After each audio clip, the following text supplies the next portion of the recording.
আমার না যাওয়া উচিত। এই যে উচিত যে কথাটা মানে আমার দায়িত্ব, কর্তব্য অথবা আমি যে উচিত বলতেছি সেটা বলার জন্য কিন্তু আপনি devoir ভার্বের সাহায্য নিতে পারেন। তো devoir ভার্বের কনজুগেটর কি?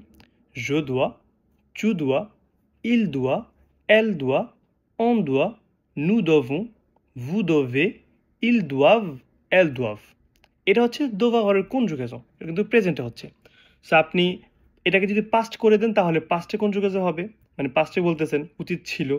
আপনি ফিউচারে করেন তাহলে ফিউচারে হবে। সো এটা থেকে কিছু বাক্য তৈরি করার চেষ্টা করি।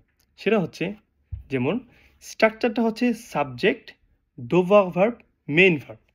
আপনি একটা সাবজেক্ট নেবেন, devoir ভার্বের সাবজেক্ট অনুযায়ী কনজুগেশন করবেন এবং একটি মেইন ভার্ব বসিয়ে দিবেন। তাহলে কিন্তু বাক্য তৈরি হয়ে যাবে। কিভাবে?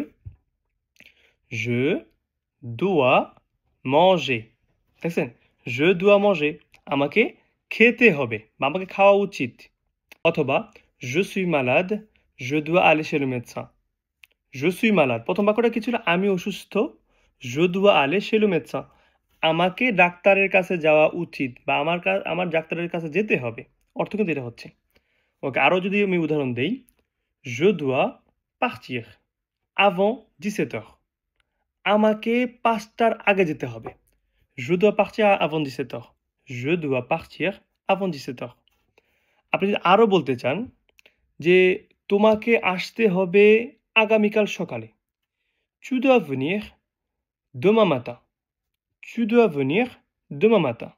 সো দেখেন টেকনিকটা কিন্তু খুবই সিম্পল। সো এই সিম্পল টেকনিক অবলম্বন করে আপনি যদি বাক্য তৈরি করতে পারেন এবং নিয়মিত প্র্যাকটিস করেন, অবশ্যই ফ্রেঞ্চ আপনার জন্য একদম পানিভাত হয়ে যাবে।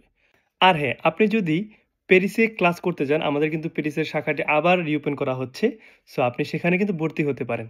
দেখা হবে খুব শীঘ্রই। আসসালামু আলাইকুম।